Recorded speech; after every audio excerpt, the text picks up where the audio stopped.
नमस्कार दोस्तों, मैं हूं आपका दोस्त आनंद और आप मुझे सुन रहे हैं मेरे YouTube चैनल पाठशाला 24 पर। मैं आप सभी लोगों का मेरे YouTube चैनल पर स्वागत करता हूं।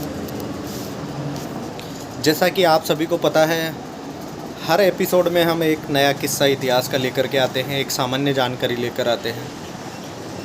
आज हम बात करेंगे बीकानेर रियासत की।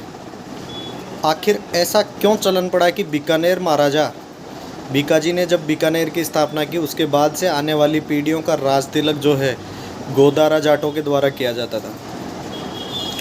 ये इस समय की बात है। बीकानेर में बीकाजी के आने से पूर्व एक बड़े जमींदार हुआ करते थे जिनका नाम था पांडु गोदारा, और उसी के पड़ोस में दूसरा जो जमींदार थे वो थे पूला सारण और जैसलमेर के बाटियों को पौराणिक तौर पर आपस में भाई बताया जाता है। तो जैसलमेर के बाटियों ने ऐलान करवाया कि हम इस लड़ाई में पूला सारण का साथ देंगे। जब पूला सारण का साथ देने की बात आई तो पांडु गोदारा अकेला गिर गया।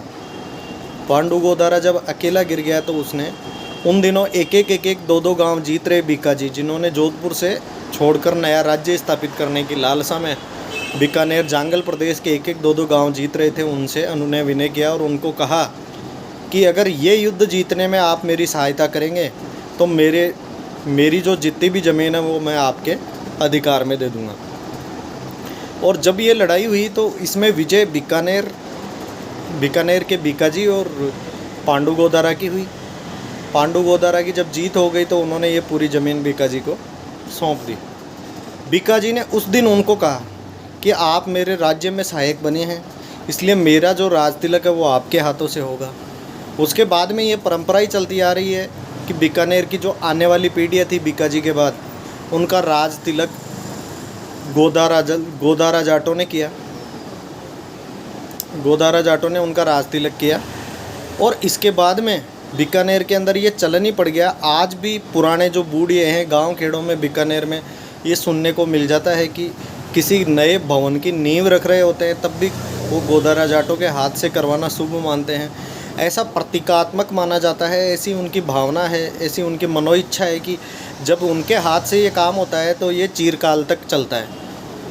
बीकानेर के राजा का राज तिलक जब पांडु गोदारा के हाथों से हुआ तो उनको ऐसे मानना था कि ये राज्य आगे तक चलेगा, और वाकई लोकतंत्र की स्थापना तक बीकानेर का राज्य सकुशल चला और अपनी मूल शाखा जो जोधपुर से निकला था उससे सवाया डेढ़ गुना निकला।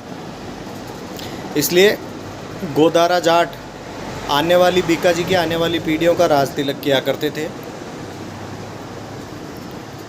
ये जानकारी सभी आप लोगों को सुन करके अच्छा लगा होगा।